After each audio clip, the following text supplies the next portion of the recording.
or why? Let's ride.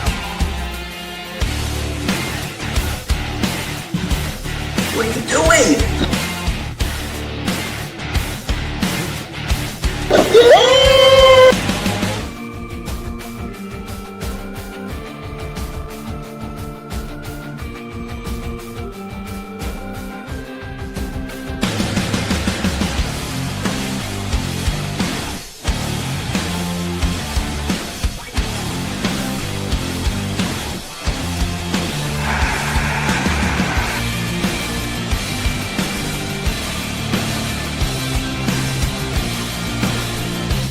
Sports!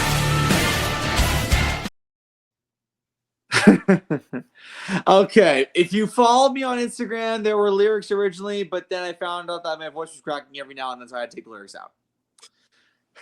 Anyways, welcome to Foursquare Sports Episode 2. The title is called Broken Mirrors and Shattered Dreams, because keep in mind, folks, it's Friday the 13th of June. So Broken Mirrors had to be in there somewhere. And unlike the first episode, we are blessed to have an entire panel plus a special guest on the show. We're going to start off with myself. I'm Matt Sirianni from the Garden State of New Jersey. It's very hot and humid here. Be prepared for the summer, folks. We got Kevin Zelikovic from Texas. We got John Lodge from Washington. We got Alec Dahmer from North Carolina. And we have a special guest from the state of California. A really good friend of mine. You will really well know him from the Valley Sports Telegram as a writer. He's a very well known in the Colorcast community. He's my good partner in crime from Talking Sports with Loro and Matt. The one and only Loro Antonio. Loro, how you doing, buddy? Doing good. Excited to be on here. I mean, I didn't know you also host this too. Well, I'm multifaceted, man. I do a lot of stuff in my time. But to Kevin, John, and Alec, first off, Alec and Kevin, welcome aboard to your debut of this brand new program. How you guys feeling? Feeling great, Matt. Excited to have the whole crew back together. Excited to have Laurel come on. Ready to go. Awesome. Okay, so before we get into the main meat and potatoes of talking about the stuff we love with sports, we're going to start off with MLB, but not for a good reason. So last night, ESPN reported that Wade Miley allegedly gave Tyler Skaggs, if you don't know who Tyler Skaggs is, he was a pitcher for the Angels who died of an accidental drug overdose. Tyler Skaggs was given pills contained with oxycodone, which killed him. The doctor who prescribed Tyler Skaggs the pills is in custody. He was in prison. He's going to be in 22 years in prison. However, Wade Miley is involved in this in a different aspect because supposedly Wade Miley gave Tyler Skaggs the pills that killed him. Now, whether or not this is actually true, we don't know. These are allegations. There's so much more left to be discovered. But I want to also bring the panel on this. I'm going to read an article that I found from the Associated Press. During a brief media session in Detroit, Miley expressed his sorrow over Skaggs' death, but was clear, stating, "I never witnessed any of this. I was never accused of anything. And I'm not going to sit there talking about something. I'll answer baseball questions. That's it." Now, this was published 8 minutes ago. This was the latest Associated Press report. But the report did come out that said that Wade Miley was associated with Tyler Skaggs at the time of him taking the pills that ultimately took his life. Now, I know this is a baseball show. I know we love baseball here, but this is a very serious matter. Laurel, I want to get to you first. If these allegations of Wade Miley are true and he did give Tyler Skaggs the pills that took his life, what do you think would happen to Wade Miley's career? I think it would be sabotage. I think Wade Miley's probably not going to pitch in a Major League Baseball game again because, you don't give other people drugs like that because that's not really okay. I mean, he might have to get arrested for it and he might have to serve a life sentence there. And there's also a possibility that MLB could blackball him, much like they did Trevor Bauer, right? They could blackball him. You're absolutely right about that. I mean, that's pretty much all that needs to be said about from Laura's perspective. But now I want to open the floor to the other panelists here. Kevin, when we heard these allegations, we were shell-shocked. Now that you've kind of digested this 24 hours later, what do you think's going through your head right now as you're hearing about this? Well, first of all, like it's just exactly how you put it. I was shocked to say the least whenever I heard about it. Like the first thing that came into my mind was like, what? It's because why is this suddenly all coming to light now? Like when it should have came out when the incident occurred, and like this is just a shock to say the least. And same thing to Laurel's point. Yeah, if Wade Miley, if these accusations are accurate, yet not only is his career done, but he's going to be in jail for a long time because like that is just something that you don't do, giving drugs to someone and then knowing that they died afterwards. I wonder how long it's taken at this point for Wade Miley, if the accusations are true, for him and whoever is under him to keep all this under wraps until now that it's finally coming to light. It's a very like precarious situation. So like if I'm Miley, I can't be feeling too good right now because if he truly knows that he did that and he's trying to cover it up somehow, that's a bad look for him. That's a bad look for baseball. Absolutely, it's a bad look for baseball because we're just getting over. Well, obviously, PEDs and medications are like under a big magnifying glass for Major League Baseball, and this is just not with steroids. It's other prescription medicines that you could take to help your body recover. John, so when it comes to Wade Miley, he just signed with the Reds not even 10 days ago. He's started a couple games. So if you're the Cincinnati Reds and you're just hearing these allegations out and you hear Wade Miley's response about I'll only answer baseball questions, the Reds front office, you got to figure they're going to scratch him for a start or two until something's figured out, you would think. Well, I think they see the writing on the wall, Matt, especially when you have a doctor who goes to school for 8 to 12 years to be able to do what this doctor did, be sent to prison for 20 plus years. Yeah. You know the sort of Damocles is coming, right? Because once you get this guy convicted and he goes to jail, you have a truckload of documentation, names, paperwork, prescriptions, right? There's a paper trail now. So, the authorities are going to follow this paper trail till they get what they need and they have bulletproof evidence. And, I think it's done. I think this guy's career is over. Yeah, absolutely. I mean, you can't go on and play Major League Baseball like that. Like, even if you're not arrested or you have no criminal charges, it's not a good look on you as a Major League Baseball pitcher to say that I gave a certain player pills that ultimately took his life. Now, I don't know if Wade Miley knew about the pills and how bad it was going to be, but still, like, you were partially responsible for what happened 6 years ago. And like Kevin said, 6 years ago, this is coming out now, is kind of strange. But like John said, documentation, you have evidence, you're going to ask questions, you're going to get more information over the course of those 6 years. And now authorities are probably thinking, what can we do to punish this guy if so be? Alec, I know that Major League Baseball is in a tough spot right now. I know 6 years ago it looked a little murky for the league after Tyler Skaggs' death. But now that the dawn is settled and now more is coming out, and also Matt Harvey's name was mentioned in that previous investigation as well. He hasn't pitched in Major League Baseball since Tyler Skaggs' death. What do you think the next steps are moving forward? If these accusations are true for Wade Miley, then he's done.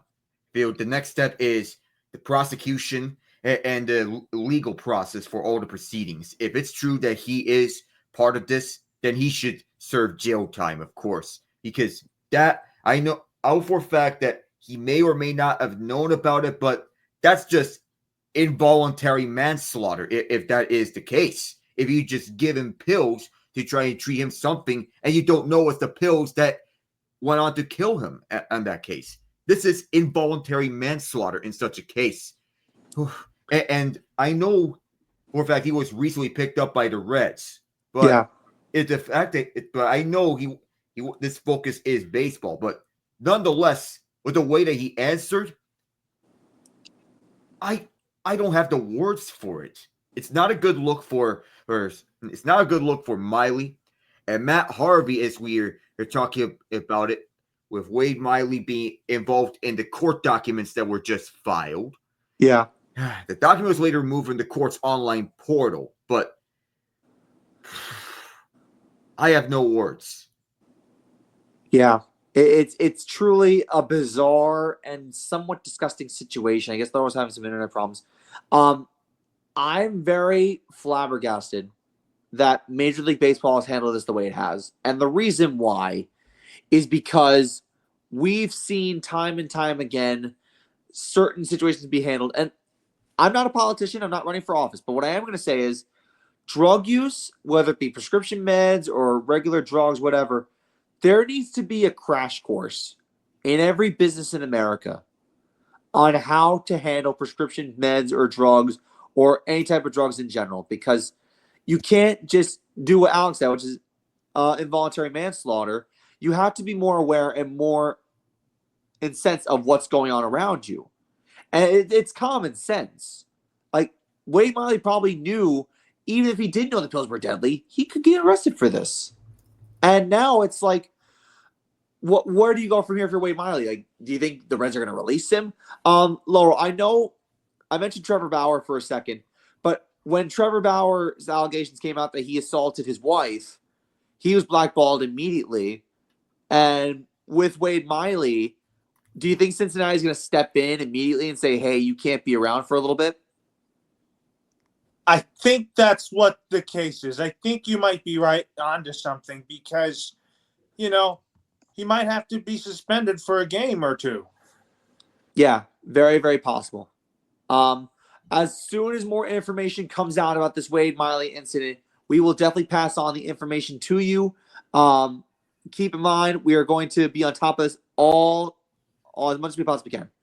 And one thing I am going to say is, while we like to focus on the positives, there's also major aspects of sports that really needs to be covered, whether it's documented or not. But that being said, I do want to get into Major League Baseball in a more positive view because the Mets are the best team in baseball, and so are the Detroit Tigers. This difference, half a game. Mets are 45-24. Tigers are 45-25.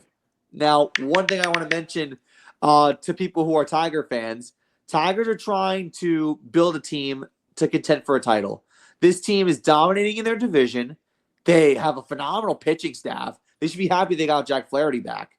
But I want to also preface by saying that the Dodgers, Laurel's here, while the Dodgers are the third best team in baseball, they have had the injury bug a little bit, but they're still holding their own. So, Laurel, I know that the Dodgers, they're your team, obviously.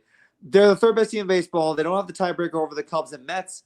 But what do you think is keeping them afloat and in first place in the NL West up to this point? I think what's keeping them at first place is because the way they're hitting. I think that the bullpen has done a great job. I think that the bullpen is like the most used in baseball all year. But you also have to realize that you also have to know here that eventually when they get their healthy starters back in Glasnow and Snell, then I really think the rotation will end up reemerging again. And Now, also getting back Sasaki. Now, one other question I want to ask you about the Dodgers. We haven't seen Shohei Ohtani throw a pitch in a major league game in quite some time. What do you think? What's his status as far as returning to the mound? Well, he's been throwing live BP as of late, and I am hearing that he should be able to return to pitching either before or after the All-Star break, but the safe bet is after the All-Star break. That's fair. That's fair. I think you first and foremost, you want to give Ohtani as much time as possible. Absolutely, for sure. Now, I want to also go to the Yankees for a little bit. They're playing the Boston Red Sox right now. But initially, I'm in a chat called the Yankee Lowlives with Kevin Zelikovics and a couple other friends of his. Yeah. But one thing I discussed in said chat was that Giancarlo Stanton is inching closer and closer to a return. We thought he was going to be in the lineup today. That's not the case. Giancarlo Stanton is not pitching, is not going to play today. He's going to make one more rehab start tomorrow, I believe. And then, if anything, the next series after the Boston series, we could see Giancarlo Stanton back at true form. Now, true form would be playing like he did in the postseason. Now, Kevin, I know that the Yankees are in second place in the American League right now. They're in first in their division. But Toronto is keeping things interesting a little bit. They're 4 games back, and they've been playing really good baseball. When it comes to the Yankees in this Boston series, they're trailing 1-0 right now, by the way. Yeah, I know. What do you think the Yankees offense could look like with Giancarlo Stanton back in the lineup? I mean, with Giancarlo Stanton, it's kind of like a give and take with him, especially when it comes to the regular season. As you know, he dominates in the postseason, but the regular season is a different story. So, like, we know that in the postseason, he's going to be a good hitter, but in the regular season, he's kind of, you know, him as like a home run or nothing hitter. So I'm hoping that when he comes back, whether it's, you know, the day after tomorrow or the next series, whatever that may be, that he can really turn into that dominant hitter again. And we just don't see him hit 240 again, because that's kind of what we're used to seeing out of Giancarlo Stanton. But yeah, and also, like, keep in mind, even when he was hurt and hasn't played at all this season, he's been a leader for this, one of the leaders for the Yankees clubhouse, and saying that after all the Yankees got their American League Championship Series rings, he was the first to say, "I don't want to see any of you guys wear this ring. This is not the one we wanted." And no one did, because it's not the one the Yankees wanted. And like, obviously, the Dodgers took it last year, and hopefully we get a rematch this year. But we'll see what happens. But yeah, Giancarlo, if he returns to true form in the regular season, like, I see the Yankees offense obviously getting a little bit better. Yeah. Obviously, there's going to be questions of, like, who do you swap out for Stan? Do you swap out Rice? Do you swap out Dominguez? Like, there's a lot that you can do, but it's a good problem to have if you're Aaron Boone. I'm of the mindset to where you probably swap out Rice for like DH purposes, or conversely, what Boone can do if he wants to keep all of them in, is he could have Rice catch and have Stan DH. And he said a few days ago that he's open to having Rice get some reps at catching before Stan returns, or when he returns. And we saw him catch a little bit in the back end of a couple games ago against the Royals, where they swept 3-0. But yeah, if Rice is comfortable catching, along with having the usual guys in Wells and Escara, then you could see Stanton hit every day as a DH, and you can have Judge, Stanton, Goldschmidt, Rice, Belly all be in there at the same time. And that's going to be very beneficial for Boone and the Yankees, because this offense, like, when it hits, it hits. But like, when it doesn't. It's kind of like famine with like the Yankees right now. But like, the pitching staff, especially with Max Fried emerging as an AL Cy Young candidate, he's been nails every single game. Besides that Dodgers game, he's been nails at every game this season. Rodon is turning to the pitcher that we thought he was going to be whenever we signed him in 2022. Will Warren, he's pitched fine. Ryan Yarbrough, I didn't think he was going to do well whenever he went down. We should be getting healed back pretty soon, maybe in July. But Yarbrough has been a guy that has overperformed, and he's only had one true bad start against Boston in the last series last weekend. And Clark Schmidt, he's been solid. So this rotation is like holding down the fort pretty much with no Cole. I think they're doing about as good as they can without Garrett Cole, losing him to Tommy John surgery this season. But yeah, Giancarlo is going to make this team better when he comes back. Absolutely, 100%. I think the Ben Rice at catcher aspect of it all is interesting, because what if you take Austin Wells out of the equation? Because realistically, if you take Wells off catcher and you put Ben Rice in, you figured it would be Goldschmidt, Stanton, Judge, Rice, Chisholm when he comes back. I guess the guy like DJ LeMahieu, who's been in a lot of it, he's been doing okay. And then Dominguez and Cody, and then one other guy. Oh, Volpe. So that's your 9. If you take Austin Wells out. Now, I'm not saying Austin Wells has been bad so far this season. He's had some good hits. He's had some big hits so far this season. But I think it's the give and take of, okay, would I rather have a guy who can hit who can have a big home run in a big spot, or would I go with the youngster who many people like in Ben Rice, who can also catch and is very multifaceted? Now, I want to get into a quick little thing, and this is like our summer superlatives. I wanted to do this last episode, but because we didn't really go into our summer superlatives, we're going to do it this week. So I'm going to go to Loro, if he's available. I guess Loro's doing something. So Kevin, who has been your most surprising team so far this season?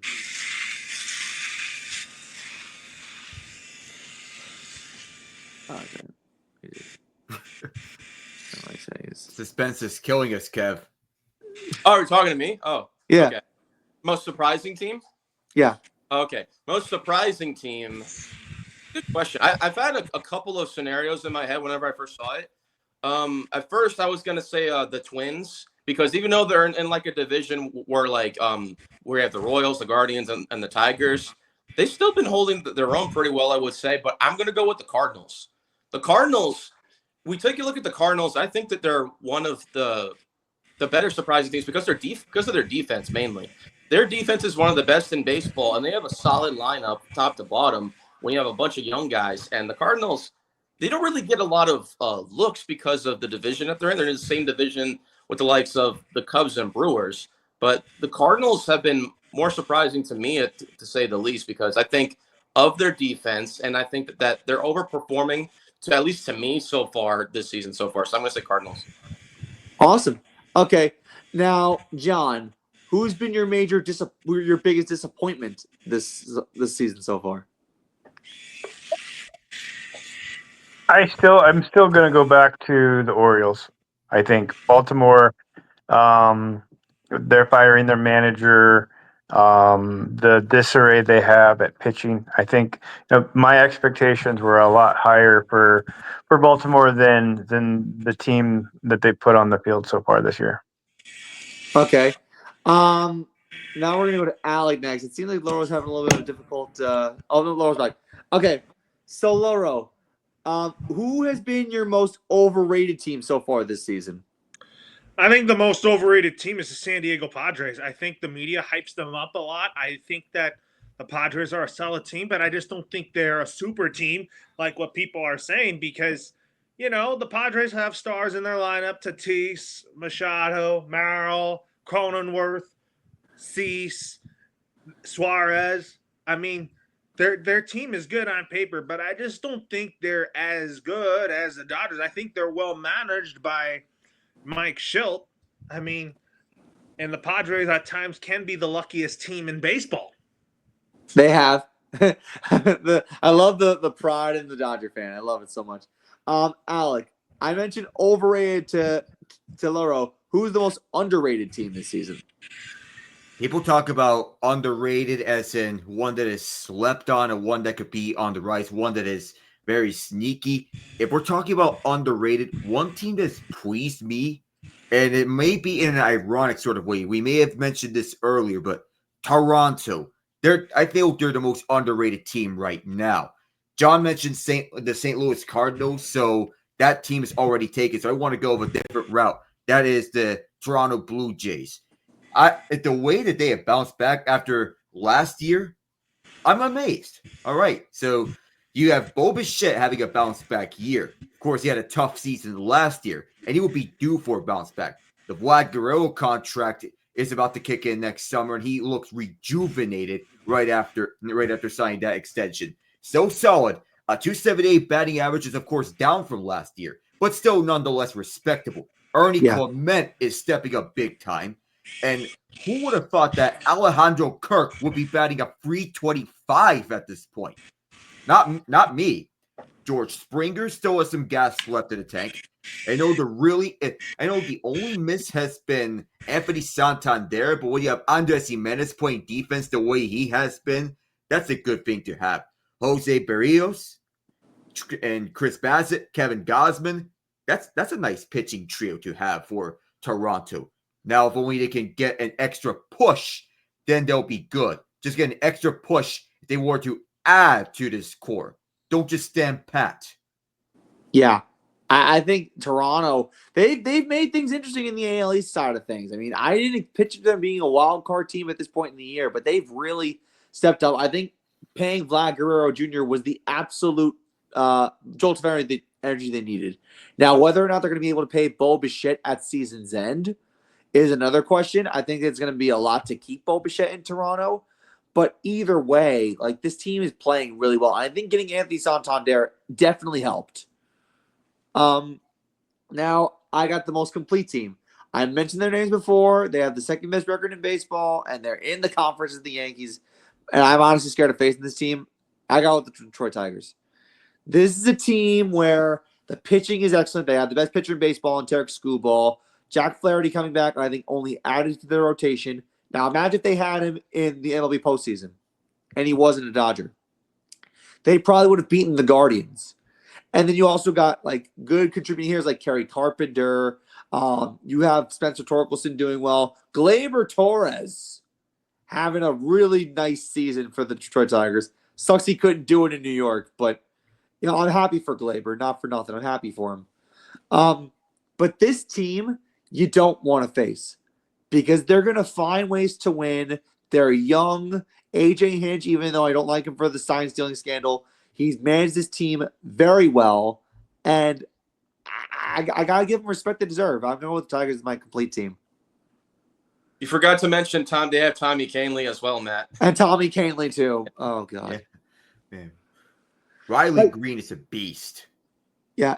This Detroit team, I don't want to face. Like, if you're a 2 seed like the Yankees and you got to go to the ALCS and it runs through Detroit, good luck. Yeah, at this point, Matt, I feel like the only team that could contend with the Yankees is probably the Tigers. At this point in the season, I would say. It could change, it could fluctuate, but at this point, just based on what I'm seeing in the American leagues, I feel like the Tigers are really the only team that could really test the Yankees in the postseason. 100%. Now, one last thing before we shift gears to something else. There are rumors going on about a potential trade that the Pittsburgh Pirates would want to make for Paul Skeens. Now, Paul Skeens, for those of you who don't know, has 5 years left of control on his contract with the Pirates. Now, Lauro mentioned a proposition that maybe the Detroit Tigers are a team that could be interested. Do you see Paul Skeens to Detroit as a legitimate possibility, Lauro?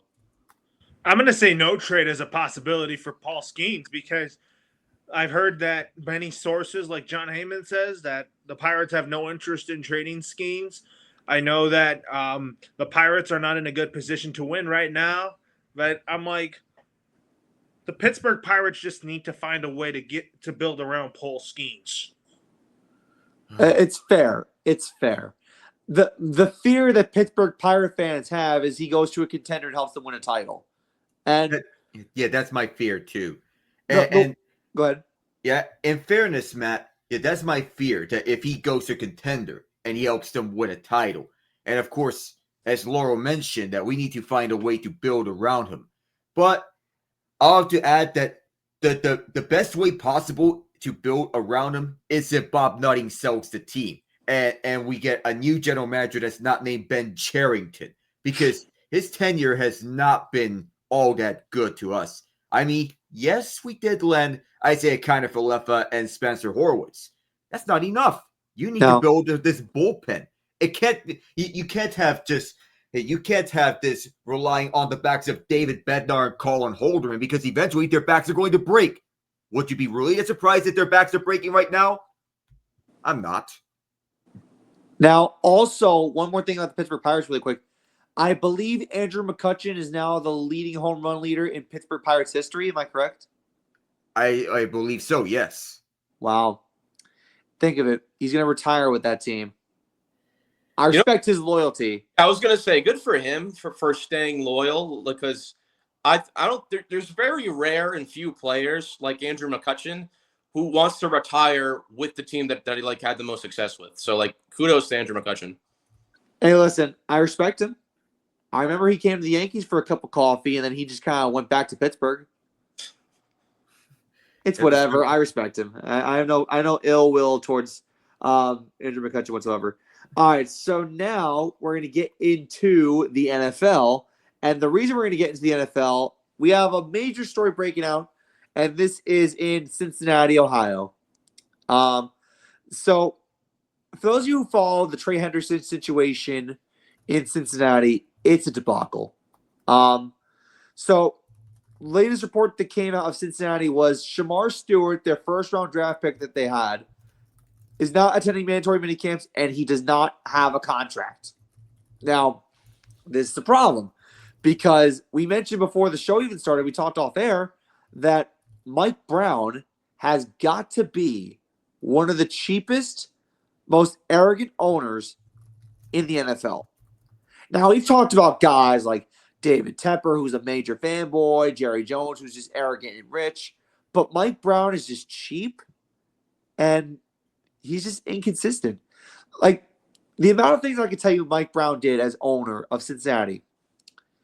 Tried to let Chad Ochocinco loose and kept him because Chad Ochocinco wanted to get traded, but yet kept relying on the contract for Chad Ochocinco. Then there was firing Sam Weish after taking over as owner.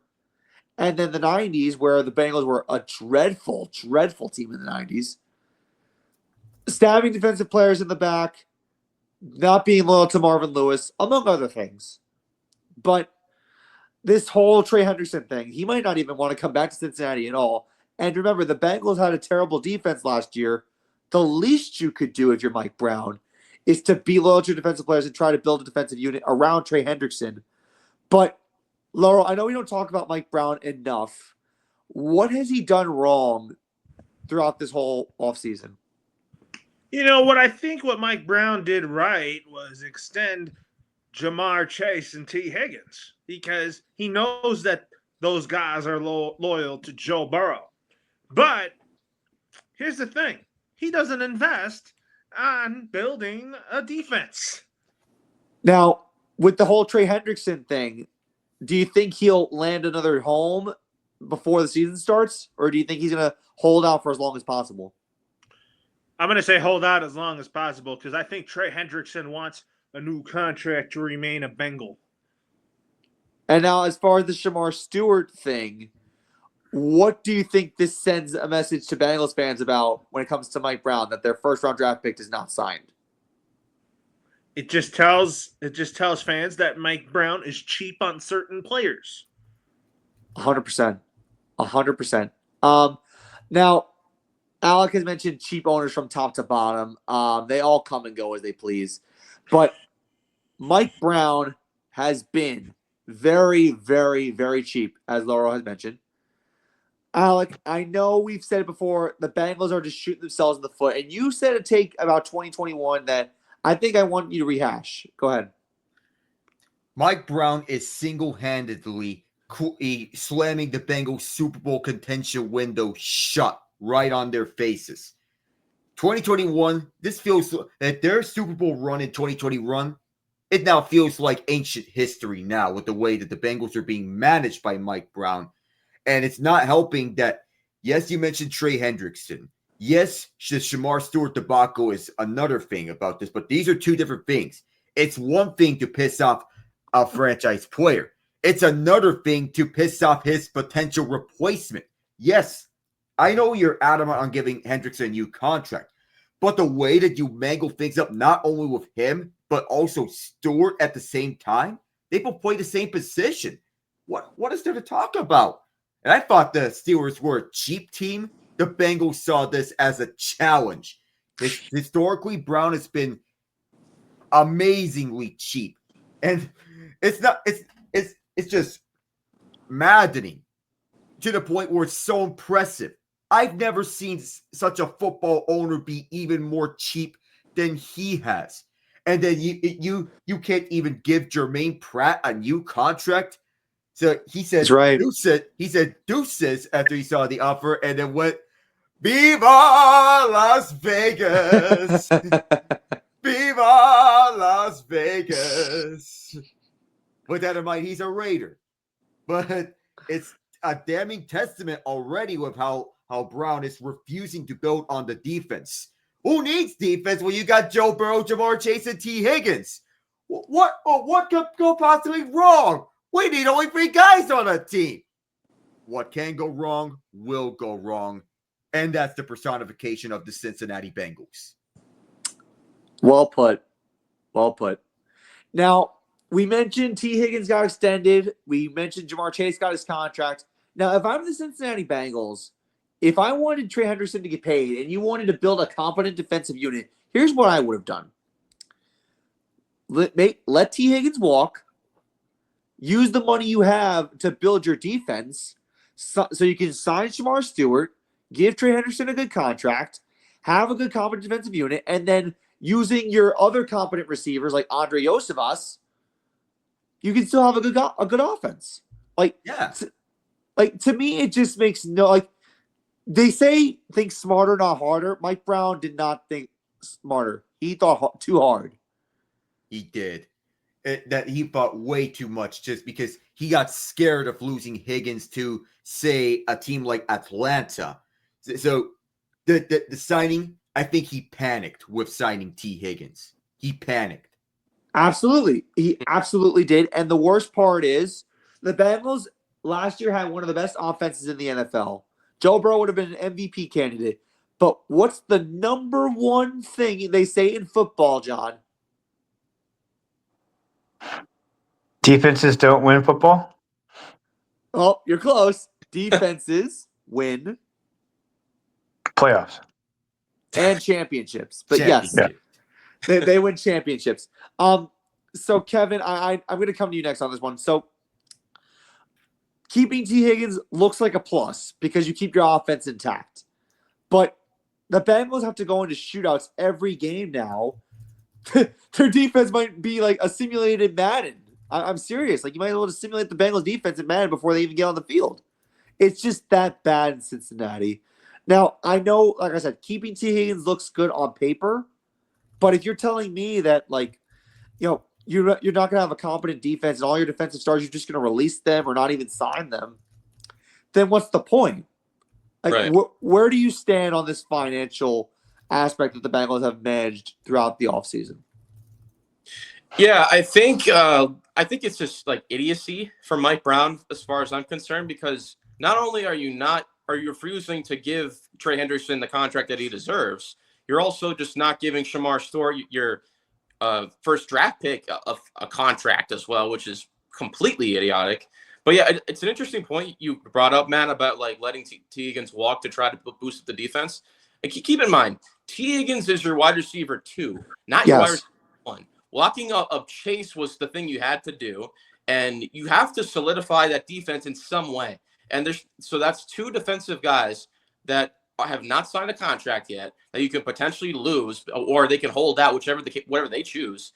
And you're just kind of shooting yourselves in the foot at this point. Like, if you ask me, I would incline to agree. I mean, is T. Higgins really that big of a factor on offense? So much so that you can afford to not get Hendrickson and sign Shemar Stewart to a deal? I mean, I don't think you're kind of on 2 spectrums of the scale here.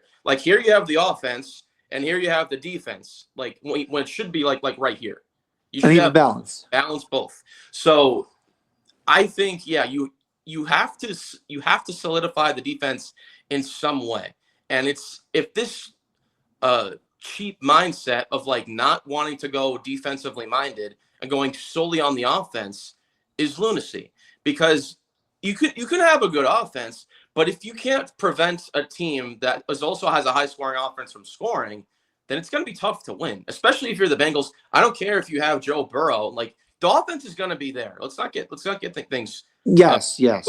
Offense will be there, but the defense is going to what wins championships. Like we mentioned, look. Now, I know I'm going to barf saying this, but look what the Eagles did last season. They had a great offense, and they have an even better defense, and they crushed the Chiefs. Plain and simple. I mean, it only took the Chiefs 5 million years to actually put up 22 points against them. So defense wins championships. And if you have a good draft picks, Shemar Stewart can be that kind of defensive draft pick that could get you to solidify and bolster the defense. So if I'm the Bengals, I mean, you got to sign Hendrickson and Shemar Stewart immediately. Quit playing around with all this nonsense about being offensively minded. And I don't know if it's they're trying to work to still structure the contracts or whatever, or if Mike Brown is just an idiot or whatever the case may be. But you can't allow this to happen as an owner of an NFL franchise. You have to. First and foremost, you should be getting Hendrickson, and there's no reason whatsoever to not give Shemar Stewart a contract right now. That's a very valid point. I mean, listen, there are ways that the Bengals could have gone about this differently. And what's really weird is that they fired their defensive coordinator at season's end, knowing the defense was so bad. They brought in Al Golden, the DC from Notre Dame, to maybe give fans optimism from their defensive perspective. And yet here they are. They're not signing their guys. Like, you might as well just have the 1982 Baltimore Colts in there playing defense. We may as well just play defense for the Cincinnati Bengals. I'd be a really good pass rusher in Pee Wee football. But, John, so obviously finances are a major thing in football, but you got to invest your money properly. Mike Brown has seemingly not taken ownership of his actions of letting Shemar Stewart possibly peace out, having Trey Hendrickson hold out for as long as possible. I know finances are very tough to come by in the NFL, and you have to spend your money wisely. But from the Bengals' perspective, do they ever get something done at any point this season with their first-round pick and their best defensive player? I think they do. It took them months to come to an agreement with T. Higgins. We all thought at the beginning of the offseason, there were so many people that connected Higgins with the Patriots. Him just actually not being on the Bengals at all, and being in New England this year. Well, they finally got that contract, and he's still in Cincinnati. So I think that happens, and I think this will all this will all go away and be a stat for next year when they do it all over again. The problem is that it's drama right now. If I were a rookie next year, I would beg the Bengals not to call my name in the first round, because the issue at this point is the language for guaranteed money. And that's why Shemar Stewart walked out. He's like, you changed the language on how I get my guaranteed money in this rookie contract, or I don't want to play for you. And Hendrickson is all Hendrickson is saying is, pay me what I'm worth.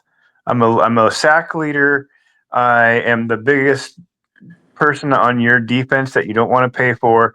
Pay me what I'm worth, and I'll keep playing for you. Otherwise, send me to a team that's begging to have me. Yeah. Listen, Trey Hendrickson led the league in sacks last year. Not the Bengals. He led the NFL in sacks. He had more sacks than TJ Watt. That's not something you see too often. But, I mean, the secondary is bad. The pass rush is non-existent for the most part. The linebacking core is dead. It's just like there's a lot that needs to be fixed. And I think they're focusing on the fact that they have a flashy offense, but their defense is going to be running up and down the field like a track meet. It's going to be bad. And I know Alec said that the Bengals playoff hopes are dashed. I wouldn't be surprised if they go 8-9 this upcoming season. Me neither. If you look at it, you mentioned track meets for the defense. The Bengals last year, in games in which they scored more than 30 points, that happened 6 times. There were 6 times in which they scored more than 30 points. Okay. 6 games. How many times did they win? 2. I was just gonna say twice. Wow, that's unbelievable. But I know we glorify offensive football. I know Laura loves to glorify offensive football as well. But it's just like you need to have a balanced team. When I say complete team, it's offense, defense, and special teams. The Bengals only have one thing going for them, and that's it. Like, I want to see this team compete because they have star power on their offensive side of the ball, but I just feel like they've never really capitalized off their 2021 success. They never capitalized, and I feel like long term, it's going to hurt the team. It's going to hurt Zach Taylor. I think Zach Taylor, if the Bengals don't make the playoffs, he's gone. But this wouldn't be Zach Taylor's fault. I think Mike Brown's more at fault for this. Like I said, this is the same guy who stabbed Marvin Lewis in the back after 16 years. Granted, Marvin Lewis wasn't going anywhere with the Bengals, but still, it's not a good look. Wouldn't you say, John? Oh, Well, I mean, you look down. You said Marvin Lewis, but Chad Ochocinco has to be on that list too, right? Like he wasted his entire career as one of the best wide receivers of his era as a Bengal, and that team didn't go anywhere. And then you compare that to a team that has spent a lot of time, energy, and money on building their defense. They have a sophomore quarterback, and I think they're going to win as many, if not more, games. And I'm talking about the Patriots. I think the Patriots are gonna be a really good team, and they have one of the best defenses in the league this season. Loro, you hear that? I agree with that. I mean, the Patriots' defense was so bad last year. I think Mike Vrabel has what it takes to build a good defense. I think the offense is going to be a lot better this year. I think Drake May is ready to take that big leap. Now, when it comes to the Patriots, Loro, we mentioned the Stephon Diggs thing on our own show, Talk Sports with Loro and Matt. Do you think things have now been patched up since the yacht incident? Oh, I think so. I think Stephon Diggs has really shown that he's past it. Yeah, that's awesome. And now, if you were to put a number, I know this is way too early, but if you were to put a win total on the Patriots this season out of 17 games, how many games do you think they win? 10. 10? Yeah, Ooh. around 10 games behind Buffalo and Miami. I think Miami will be there, but the Patriots, they're ready to take that big leap next year. And that's confidence at its highest order. I mean, I wish we went over like the schedule game by game with Loro like we did with Patrick Rush the one time. But obviously, when we have Loro on some other time, we'll do that. We'll even have our division predictions. Because I know if you follow Talking Sports with Loro on that, Loro is all about division predictions early in the year. Like he's very optimistic about football when it comes back. Right, Loro? Yeah. Oh man. Now, I also have to guide Loro on picks based on the spread, but he loves that stuff. Now, another story I want to get into when it comes to the NFL is, and this is actually an off the field stuff, and Al probably knows where I'm going with this. This also came up last night along with the Wade Miley stuff. Wide receiver Antonio Brown has gone through many phases of stupidity over the course of the last few years. Between frozen feet, a helmet lawsuit, the Brittany Taylor stuff, acting like a jerk on Twitter, and now he has a murder charge on his resume. Loro shaking his head. I mean, you hear the murder charge about Antonio Brown. What is going on with this guy mentally? I don't know. I mean, that guy had a good start to his career. He won a Super Bowl with Tampa Bay, but now look at him. And you mentioned Tampa Bay. He also played with Tom Brady and the Patriots for a game or two, and then the Brittany Taylor stuff came out. It just seems like one good thing happens with Tom Brady, and then he blows it. Really? Yeah. Yeah, even after winning a Super Bowl with Tom Brady with the Buccaneers.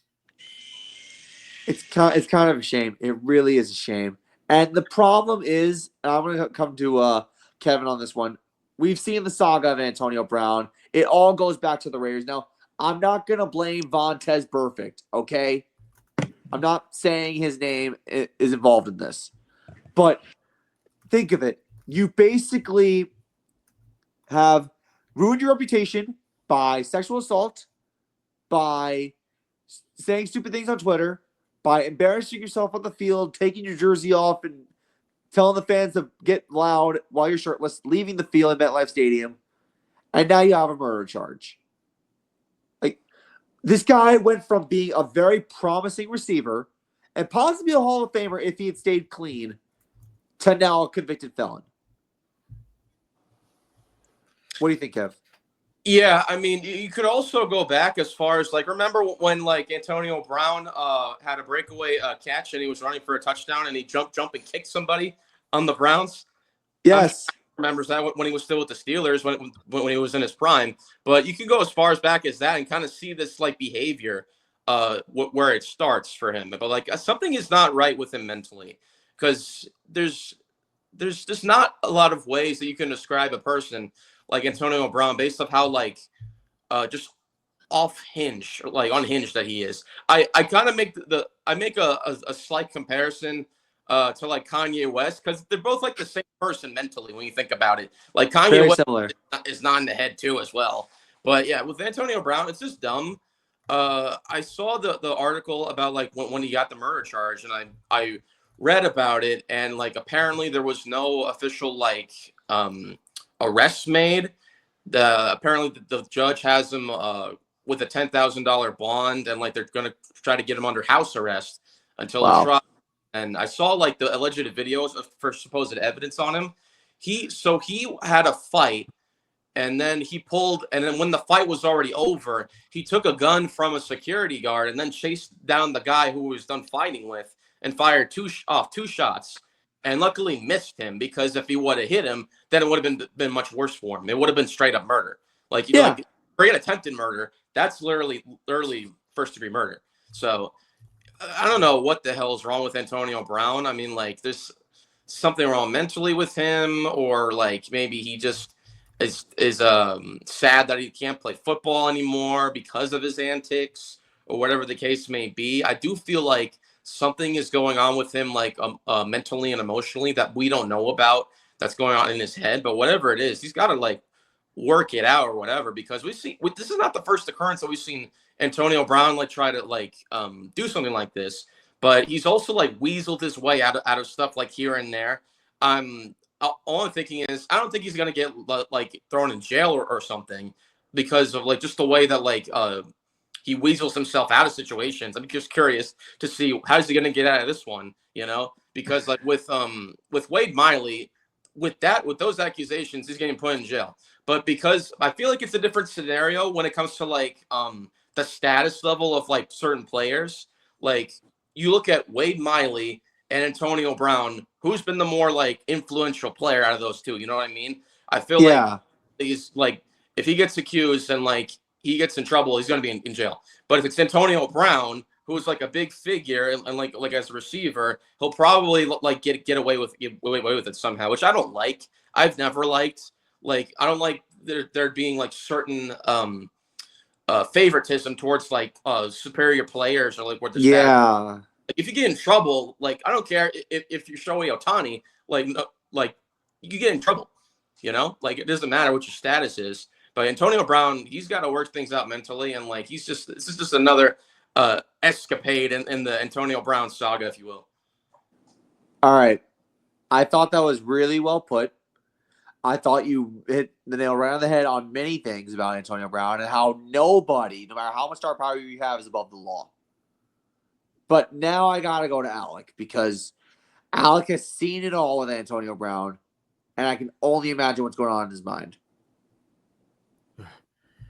When he apologized to the city of Pittsburgh with the way it went out, I was one of those that refused to forgive him. I know he's a messed up person from the inside and out. We know the signs are all there. And this is another one of those episodes where I'll say, yes, Patrick, there's been another Antonio Brown thing. If anyone doesn't watch Gridiron Heights, you'll get the reference in due time.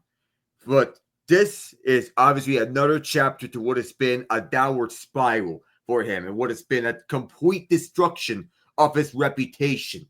I saw the signs when he was exiting out of Pittsburgh, with the way that he acted, acting like a total diva, felt that he was entitled to everything because he is one of the faces of the NFL. Well, rules are rules for a reason. You're not above the law.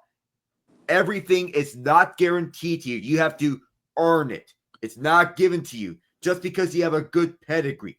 Yes, you have a Super Bowl one with the Buccaneers, but that wasn't a redemption story, because if you saw what happened afterwards, it all came spiraling down in title defense year, and he was gone for the year when he was doing jumping jacks to exit MetLife Stadium in the middle of a Jets game. Say, throw me the ball. Well, if you're not getting open looks, then why should Tom Brady throw you the ball?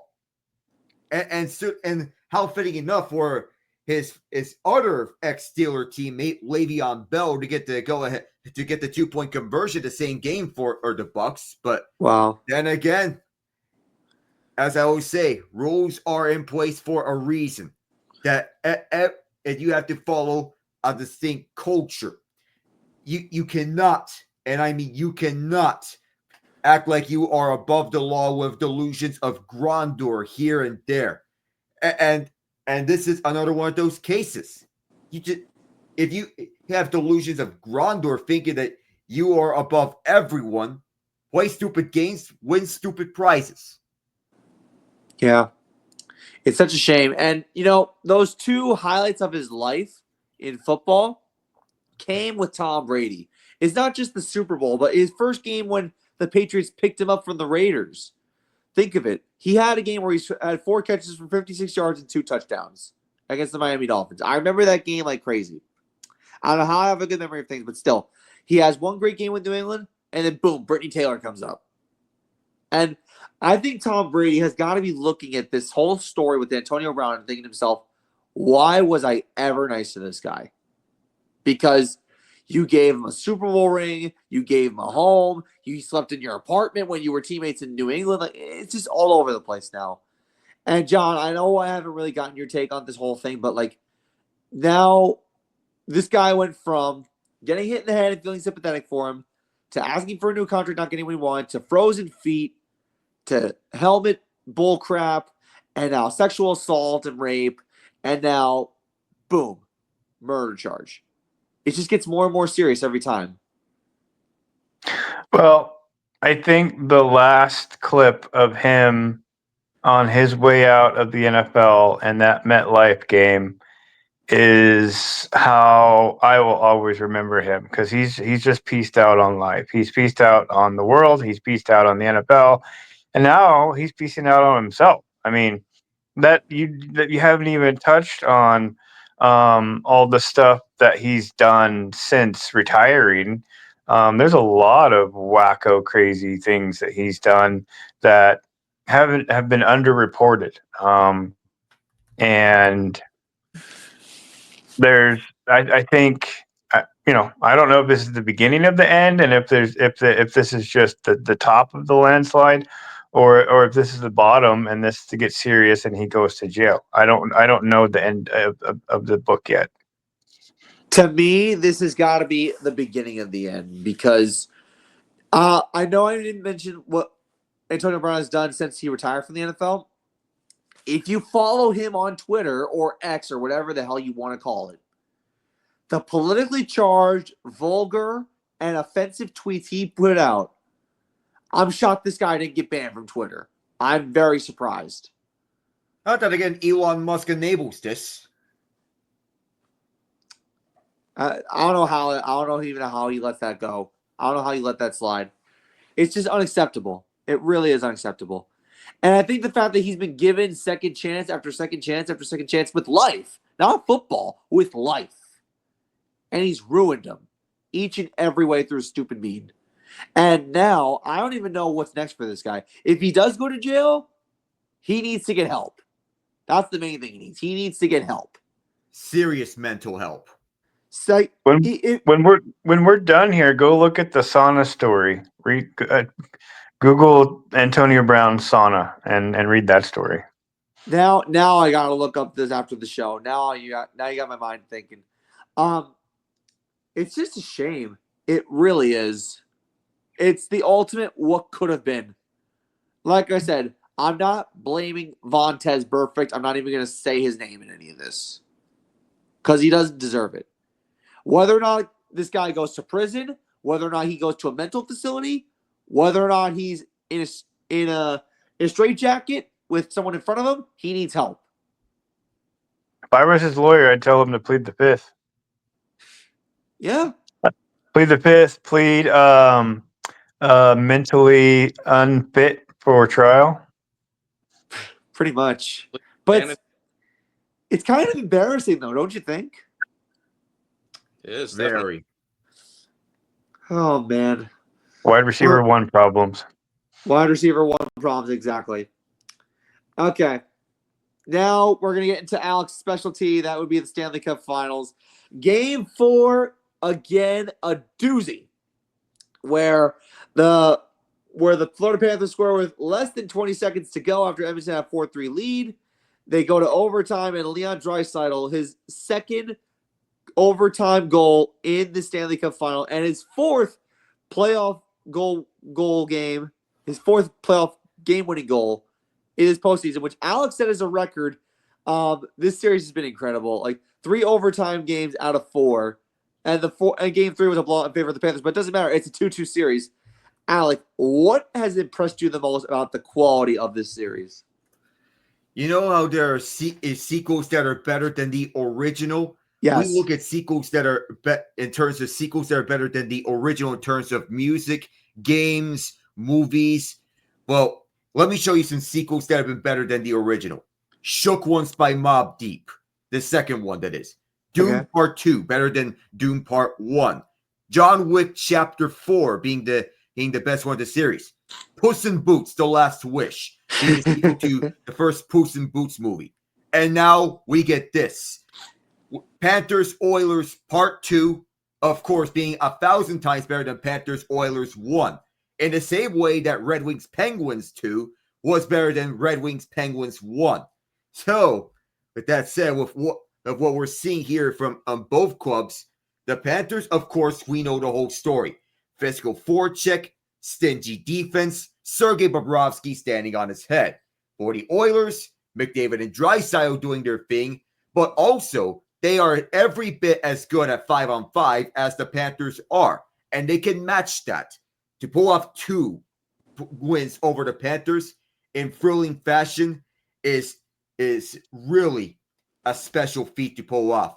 And also, not only did they beat the Panthers once when the Panthers led after any period of a playoff game, they did it twice. And they both came back from a multi-goal deficit in doing so. The Panthers won their first 31 such games when they led after any period of a playoff game when coached by Paul Maurice. In this year's finals, they're 2-2. Would you believe me if I told you that they would lose twice after winning their first 31 such games? Well, probably, but not by means of blowing a 3-goal lead after leading, not by means of blowing a 3-goal lead when they led by 3 goals after a period. That's unbelievable. And it goes to show, here's a harsh lesson to learn. Here it is. When you step off the gas pedal against this Oilers team, you're going to pay the price. The Los Angeles Kings can tell you all about it because they stepped off the gas pedal. All that momentum they generated in the first 2 games of the playoffs was challenged for goaltender interference. Unbelievable. And ever since, the Oilers have took off all the way, and now they're here. Even the Panthers, the best defensive team in the NHL, were not immune to such a fate because they got too complacent. They took their foot off the gas pedal in Game 4 and played it a way in which they were not like themselves. They were sloppy on zone exits. They were sluggish on zone entries. That's not what we know of the Florida Panthers. The Oilers took advantage. Draisaitl did. McDavid did. Ryan Nugent-Hopkins got the party started for Edmonton. And even the depth players had themselves a night. Darnell Nurse, Vasily Podkolzin, Gritty King Jake Wallman, for that matter. And of course, I call him that because he is known for the gritty celebration. Hasn't shown that in Edmonton just yet, but if the Oilers do win the Stanley Cup, hopefully he hits the gritty. But then again, if you look at it this way, the Oilers are a well-oriented machine, riding on star power and depth. And one common theme that I've known from the Oilers under head coach Chris Knobloch is that they learn to adjust to their opponents. In the first 3 games of a series, that's the thinking process of figuring out what a team is like, what their strategies are. And in games 4 through 7, that's when they adjust to life facing them.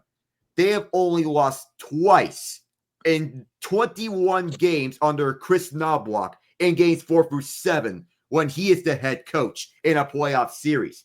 The only 2 losses came last year, Game 5 against Vancouver and Game 7 against Florida in the finals. Those were the only 2 losses. None of them this year. It's insane to think about. The most impressive part, they're doing this about Zach Hyman, who has lost for the year. And role players have stepped up. You think Connor Brown, Evander Kane, Kasperi Kapanen, as I mentioned, the defensemen who have just stepped up, like Nurse, Wallman, Matthias Ekholm, who came back from injury in Game 5 against Dallas. Hey, Jeff Skinner, who just played his third career playoff game in yesterday. He's been stepping up, and ironically, he was one of those who got to take a picture of Taylor Swift, but that was way back when he was a Carolina Hurricane. For those who don't know, Swift was at that game yesterday with Travis Kelce. And that is correct. Jason Taylor got to bang the drum in Game 4, Bam Adebayo Game 3. But back onto the talking points, that the Oilers, they know how to catch up with any team. And as I said, if any team lets their foot off the gas pedal against the Oilers, you're in trouble. You may be in serious trouble. And I think, for that matter, when we look at top performers, Draisaitl and McDavid are performing to expectations. We know what to get from them. McDavid had that highlight reel assist to Draisaitl when he undressed Alexander Barkov and Aaron Ekblad on the same play. Two of the best defensive-minded players in the league getting undressed. That's a highlight reel play, but it's just another thing for McDavid because he does this routinely. See what he did to Jack Eichel in the second round? That's the same thing he did to Barkov and Ekblad. Eichel's another elite defensive-minded player with offensive instincts. Barkov does not have a point at 5-on-5. Tkachuk and Reinhart have Matthew Tkachuk and Sam Reinhart have 1.5-on-5 each. Yes, Reinhart did have that game-tying goal in Game 4, but that's a 6-on-5 situation. That's not 5-on-5. Between this trio, that's not doing the work here. Sam Bennett and Brad Marchand, I say, are the co-favorites if the Panthers were to win the Stanley Cup, and that's for the Conn Smythe Trophy. If it's Edmonton, it's Leon Draisaitl. But if Florida were to find a way, they need to have their big guys step up. Barkov, Reinhart, Tkachuk. You think that you want to see more from these three. When Tkachuk scored twice in Game 4, we thought, it's over for the Oilers. Yet they have a trick up their sleeve. Well, the Panthers, they just got caught in the moment and got way too complacent. And it bit them. It's funny because momentum is such a funny word in sports. Yes. But you need those guys to step up. At times, I thought I saw Barkov getting locked up by McDavid, which is not a jab at McDavid because his defense is criminally underrated. And there's a reason why Chris Knobloch trusts him to go on the penalty kill so as to play the defense that he's used to. But Barkov getting locked up by McDavid is like, what is this? Is this a role reversal? I'm getting dog walked by McDavid and I'm getting locked up by him too. I thought I was supposed to be the one locking him up. Well, they're paying Barkov $10 million per season to have him be the best two-way player in the NHL. He needs to perform that way because he's easily having himself the worst playoff series of his career. I can excuse 2016 against the Islanders because that Panthers team overachieved well above their weight between him, Jonathan Huberdeau, and Aaron Ekblad when they were built around Roberto Luongo and an old Jaromir Jagr. But this is a Panthers team that's built for Stanley Cups now. There's no excuse to not have any 5-on-5 points for Barkov. McDavid and Draisaitl are doing their part. It's time that Barkov, Tkachuk, and Reinhart do the same. Yeah. You want to know something, though? I think if you look at this series as a whole, Edmonton has been the better team. I know the Panthers won Game 3 in blowout fashion, but that doesn't really matter. Like, if you could win games in overtime or double overtime, I'd rather win a game in overtime in a Stanley Cup final than get blown out. It's better to win a game in overtime than to lose via blowout. At least if you lose via blowout, you can at least rebound the next day and say, okay, we got to play better and make a key adjustment. And that's what the Oilers did. That's what the Oilers have done. And you know what? I wouldn't be surprised if Canada's drought comes to an end because I think the Oilers have played very well on many fronts. Last year, they were completely gassed. By the time they got to Game 7, they were down 3-0 in that series. They came back to force a Game 7, and then they fell short. Now they have all the energy here. And I think I made the prediction Oilers in 7. I'm sticking by my word. And you know what? I don't blame you one bit. I want to give Kevin a little chance to speak because I know he was nerding out a little bit about the Stanley Cup Finals. But Kevin, if you had to give your take on what you've seen so far, the quality of hockey that's been played, what is your interpretation of what's been going on so far? Madness, chaos, insanity. I know we're going to talk to NBA in a second, but I was telling everybody before we started recording, this Stanley Cup Final, at least this version of it, is 1,000,000 times better than this version of the NBA Finals this year, because it has been jam-packed with a ton of action, stars out the wazoo, 2 evenly matched teams, 3 overtime games, 1 going into double overtime, and you never know what's going to happen between these 2 teams, and it's a rematch of last season. And you hope that things will be different if you're an Edmonton Oilers fan. But like if you're the Panthers, you let that last game go because you were up 3-0 after the first period. And the Oilers, they did not quit. They were relentless in their attack. And Leon Draisaitl, he's something else, man. Like I've been saying, like him and Connor McDavid, like I'd be shocked if they never win a cup. And this might be the year that they finally win their first cup. Because this Edmonton Oilers team has all the pieces to be able to beat a team like Florida. I said it before on an episode before that this series is going to come down to goaltending. And so far, I believe it has. Because in the Panthers case, they haven't had ever had to switch out Sergei Bobrovsky because he's been that good when it comes to goaltending for them. And meanwhile, for the Oilers, they've had to swap between Stuart Skinner and Cal Pickard. And Stuart Skinner definitely struggled and this past game. Those 3 goals that he gave up weren't necessarily his fault. It kind of got really unlucky there. But as soon as Chris Knoblauch switched him off to Pickard, it ended up boding better for them. Now, I know some people are probably going to disagree, but I'm of the mindset that I would start Pickard for the rest of this series if I were Chris Knoblauch and the Edmonton Oilers. Because with Skinner, you're going to get some inconsistencies out of him, in my personal opinion, based on just what I've seen of him out of the postseason. With Pickard, at least in this series, he's been the slightly better goalie, and you need your goaltending to be very good if you want to beat a team like Florida, because Bobrovsky is getting peppered with a ton of shots from these Oilers forwards, and he's still able to make some great saves off of it. But so are the Panthers. Like whenever you add a guy like Brad Marchand, who's had such great success in the postseason before, and he's been really good this postseason. Like if I'm Stuart Skinner, I'd rather have my chances with Pickard than Skinner in that regard. But this series has been everything you would want and more out of a rematch. And I'm very happy that this is not the same thing as it was last year where Panthers literally dominated for the first 3 games. And then that's when the Oilers started to pick it back up and force the Game 7. Now it's evenly matched. Yes. And it's a much better start to a series instead of just like, oh, Panthers. You're actually seeing some like competitiveness like this time around when this Edmonton Oilers team.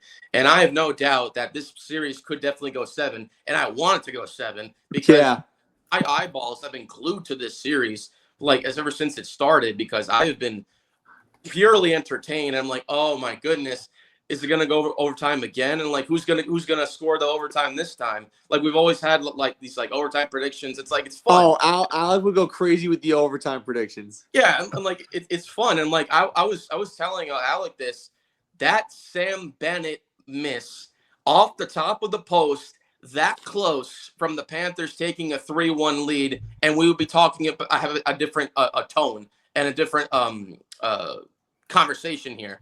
Yes. But that miss right there by Sam Bennett, if that doesn't hit the top of the post, if Pickard doesn't make that blocker save, if it doesn't deflect off of him to give him just enough to where it's the post, this is a 3-1 Panthers lead.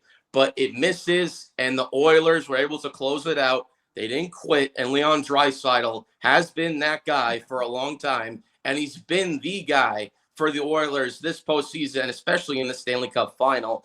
And I'm still shocked that Connor McDavid hasn't had one overtime winner yet in this series, because it's crazy to think about where he can impact the game in so many different ways for his team to where he doesn't really need to score, but he can assist and get guys going.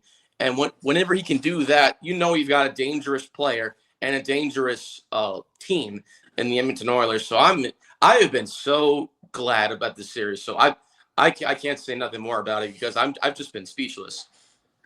I'm not the biggest hockey guy in the world. I got into hockey a few years ago, but I gotta tell you, this has been living up to the hype and then some. This whole series, the conversation going into this World Series in the Stanley Cup Final was the following: rematch, the Canadian drought, back-to-back championships on the line. That was what the conversation was. But it's been art. It's been theater. It's been everything you want and then some of the Stanley Cup Finals. We got a pivotal Game 5 tomorrow. It's going back to Edmonton for Game 5. Whoever wins that is in the driver's seat. Although, like Kevin and Alec mentioned, this could potentially go 7 games, and I want it to go 7 games. So what we're going to do before we go into NBA, we're going to give our Game 5 predictions amongst the 4 of us, and then we'll bring Lower back for basketball. So, Alec, who wins Game 5? And you know what? I feel Game 4 is the turning point of this series. It's really, I feel, you mentioned that you would rather win in overtime in a finals game than win in a blowout. Because at least in a blowout, you have time to put that behind you. You at least have time to refocus mentally, and you have time to correct your wrongs. The Oilers did exactly that in Game 4. Yes, it was a rough start. They allowed 17 shots on goal in the first period of Game 4. They allowed 23 shots combined the rest of the way, second, third, and overtime, because they stepped up defensively. Everyone accounted for their man. And I know Troy Stecher didn't have to play too much replacing John Klingberg on the lineup, but at least you have defensemen that are being double shifted. You want to have your best defenseman out there, and the Oilers are using their best defenseman on the ice. Ekholm, Bouchard, Nurse, Kulak, Wallman. Those 5 are getting the job done. Stecher calms down Nurse's game. These 2 have been most utilized all but around. And I know the Panthers are historically good on the road, but losing a game the way they did in Game 4, I feel like I was watching Game 4 between the Oilers and Kings in 2023 on repeat. Stuart Skinner gets pulled after allowing 3 goals early. Oilers come back and rally around their backup goaltender, in this year's case, Calvin Pickard, as opposed to Jack Campbell back then. But here, coming back to Edmonton, I feel they're going to be energized and feeding off the energy of a raucous crowd here in Edmonton for Game 5. I'm going to say final score 5-2 Oilers, and the 5th goal will be an empty netter. Wow. And also before we go to other predictions, I gotta do a breaking news alert because this is actually kind of insane. Aaron Judge hit home run number 26. What this also does, it ties in with Cal Raleigh for most home runs in Major League Baseball this year. And you want to know the crazy thing, Matt? Garrett Crochet was about to pitch a complete game shutout. He's at 107 pitches right now. And Judge struck out 3 times against Crochet, and he just hit a 447-foot homer over the Green Monster to tie it. Unbelievable. All right. Now I got Kevin on the horn here. Game 5, who takes it? I think it's really going to depend on if Skinner or Pickard starts. If Skinner starts, I'm going to say that Panthers win 4-3 in regulation this time. But if Pickard starts, I say that Oilers carry that momentum and they win. They're going to win 5-4 in overtime. Okay, John. I like the Oilers 3-2. I'm going to say the Oilers win 6-5 in overtime. I'm calling it. We're going to get another overtime game. It's going to be a high-scoring game, and it's going to end in 6-5. If that happens, then both teams would combine for 47 goals through 5 games if your prediction comes true, Matt. That's insane. So you're telling me there's been 36 goals across 4 games? Yes, 7 each in games 1 and 3. 9 each in games 2 and 4. Wow. That's crazy. That's absolutely bananas. Okay, so now we're going to get into the NBA and the NBA Finals as a whole. And the NBA Finals is on right now, and I'm looking at the score for Game 4 right now. It's 46-44 45 Thunder with 5:46 left to go in the second quarter. I don't know if Caitlin Clark is in the house in Indiana, but I'll tell you right now, we need exchange numbers because Caitlin Clark has the same record, wins and losses Pacers games as I do at New York Giants football games. 8-0. Sacred streaks on the line. But I think Sacred streaks. Sacred streaks. Now, whether or not I go to a Giants game is completely up to me. I have no idea if I'm even going to go to a Giants game this year. But anyway, I got to get to Loro here first because he's been off for a little bit. But Loro, when it comes to the NBA Finals, Indiana has had the best player so far this series, Tyrese Halliburton. But besides Tyrese Halliburton, what have the Pacers done right so far in this NBA Finals? I think what they've done right this NBA Finals is they really basically played great team basketball on both ends of the floor. I mean, they're great defensively. They found a way to stop Shai Gilgeous-Alexander, but you know that this series is going to come down to the very, very end. That's why I still think the Pacers will win in 7, but don't be shocked if OKC wins it because they've been dominant all year long. They have. And I think that the main thing I got to say about the Pacers, they've had an identity that Rich Carlisle has implemented. Playing up-tempo, fast-paced, and it works. They had the Thunder on their heels in Game 1. They were down 17, and then boom, Tyrese Halliburton hits the game-winning shot in Game 1. And then Game 3, Game 2, they got blown out. But like we discussed for the NHL, you get blown out, you can dust yourself up, correct your errors. Game 3, Tyrese Halliburton almost has a triple-double, and the bench scores 49 points. And now they're only within 1 early on. Well, now it's within 2. Because I think Shai Gilgeous-Alexander just shot a free throw. No, it was Alex Caruso. Yeah, it's Caruso. It was Alex Caruso. So, but still, what do the Thunder need to do better in order to win the Stanley Cup, to win the NBA Finals, Laura? What did the Thunder need to do? Stanley Cup. I think OKC has got to, they just got to find a way to guard and put mismatches on Halliburton. 100%. 100%. Now, Alec, I'm going to make sure that I say the right words this time. The NBA Finals has been pretty much a David and Goliath. We never expected the Pacers to be in it this late in the series for the NBA Finals. The Pacers, like I mentioned, up-tempo, fast-paced, Tyrese Halliburton carrying the whole load. But what has surprised you about the Pacers' style of play so far this NBA Finals? Well, I'll admit myself, ever since I started watching it, ever since I got a taste of what the Pacers are made of from last season, that's when I fell in love with what the Pacers are building. That they are fast-paced, that they can bite you with their speed and their up-tempo style. This is the kind of basketball that Rick Carlisle likes to utilize. He trusts his point guards to run the offense, whether it be Jason Kidd with the Mavericks, or if you want to stick with the matter of the Mavericks, Luka Doncic. And now it's happening again with Tyrese Halliburton. He wants a point guard running the show on offense, and he's getting his wish. That this is an unselfish team that is preaching team basketball. Their style of play can tire out opponents, and it takes away the defensive advantage that OKC has. The Thunder tried to counter this by swapping out Isaiah Hartenstein for Cason Wallace on the starting 5. It makes sense if you think about it, because the Twin Tower lineup usually works against a line that features double bigs. Like, say, if you want to go against a Minnesota team that has Rudy Gobert and Julius Randle, a double big lineup. It works against Denver, against Nikola Jokic and Aaron Gordon, double big lineup. But against Indiana, you have to think outside the box if you're Mark Daigneault.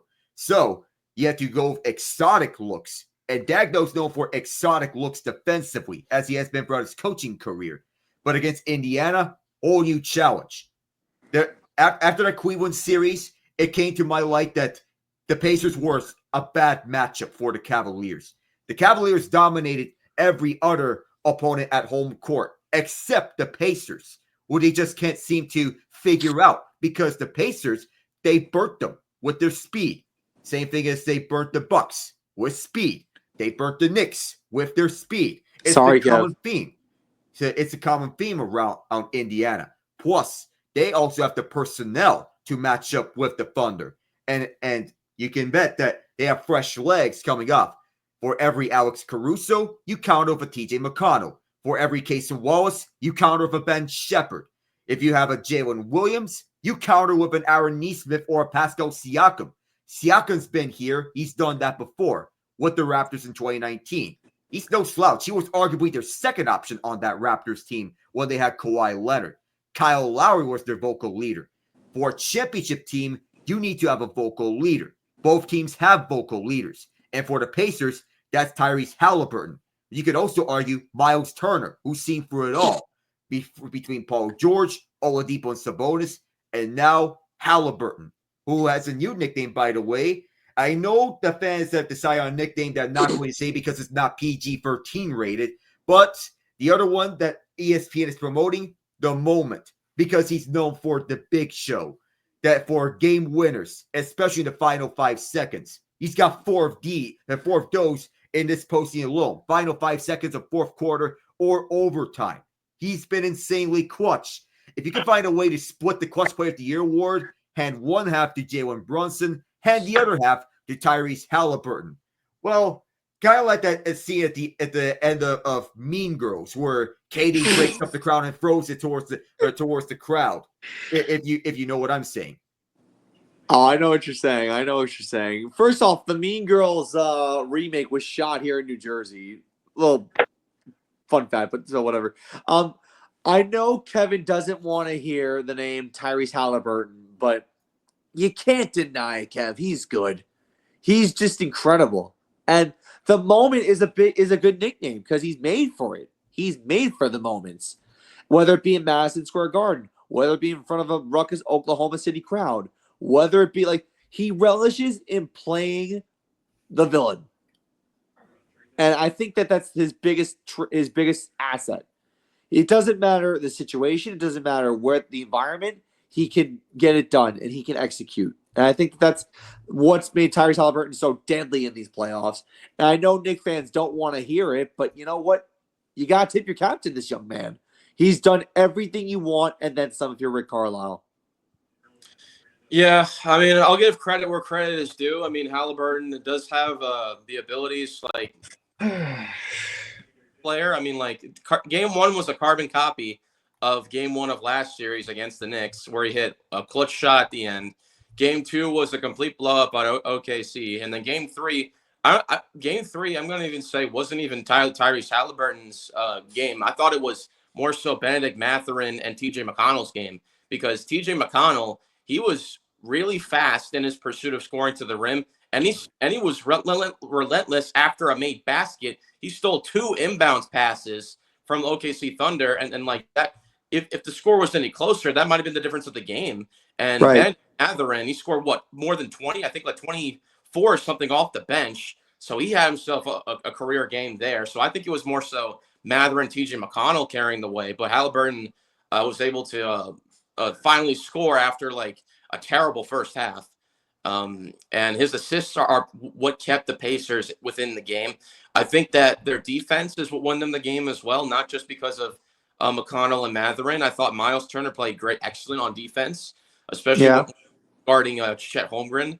I think that Pascal Siakam did a good job. I think like Pacers did what they've been doing this entire postseason, which was forced turnovers. So they got the Thunder to force a lot of turnovers. That's just what the Pacers style of play. They move fast, and whenever a made Thunder bucket is made, there's one guy always at the back end of the half court, whether it's Pascal Siakam usually, and like, okay, got you. Throw a football pass, catch the Thunder sleeping off a made basket, quick, easy too. Can't do that if you're the Thunder. Happened to the Knicks, happened to the Cavs, and happened to the Bucks. If you're not quick to get back on defense after a made bucket, you're going to get burned by the Pacers, just like Alex said. So Pacers are playing their game and they're doing it the right way. Even though I still think they're not the better team of the two, they're playing it the better way of the two. And that's what's really important. So because it's not always necessarily the better team wins, it's the team that plays it the right way that wins. And that's Correct. why Take Knicks and Celtics that series, for example.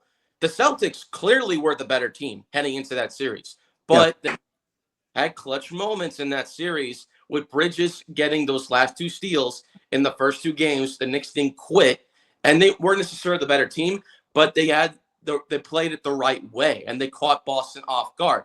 That's just what the Pacers are doing with the Thunder in this series. They're catching them off guard. They're forcing turnovers, and they're playing their own game, and it's working. That's why they have a 2-1 series lead in this series.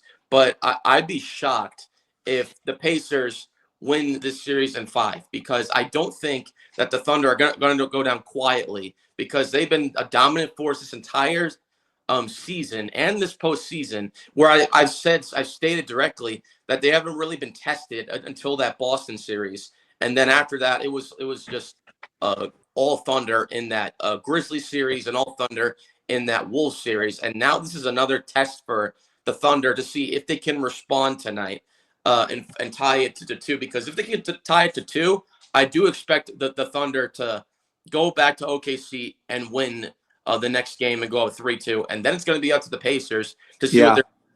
And if it goes to Game 7, I think that Thunder can take it in Game 7, but that's a big if. I think this game is going to be really important tonight. I haven't checked out the score lately, but if Thunder can pull out tonight, I think they can win next game. But Pacers, as painful as it is as a Knicks fan to say it, I got to give them credit, because it's like they've been doing this time and time again, and like I'm finally starting to notice. Yeah.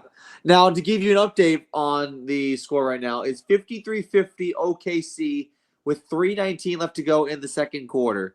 Now, John, I want to come to you. So you have the Oklahoma City Thunder winning in your bracket challenge. What does Shai Gilgeous-Alexander and company have to do to improve their performance against the Pacers so far this series? Well, I want to back up. Okay. You said something that was significant, and you didn't actually tie the two together. You know, everybody has mentioned the fast pace. It's almost like watching street ball with the Pacers. But they systematically go through their bench, and you said they scored 59 bench points. Yes, in Game 3. And to me, that that reminds me of a NHL line change, just cycling through their bench. And that's why they went through the Knicks like a buzzsaw. And that's why they won Game 1 in surprising fashion, because I don't think the Thunder were prepared for it. And I don't think you can be.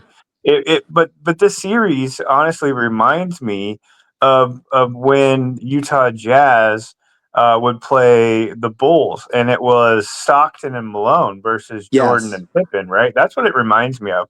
And so you have, this is like the battle of the ages. You have Titans on both teams, and who's actually going to pull it off? Well, SGA is the MVP. He is the Jordan, and I think the Thunder will win this series. But the fascinating part, the game within the game, is the Thunder learning how to keep up with these line changes, as I'm calling them, and learn how to adapt to this faster pace of offense that the Pacers have kind of reinvented.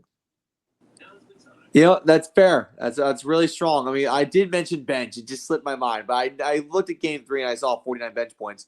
I'm like, that's incredible, because the Knicks could dream of 49 bench points. No offense, Kev. But again, like, utilizing every single player on your team. The Pacers have depth, and they play at the level Rich Carlisle wants them to play.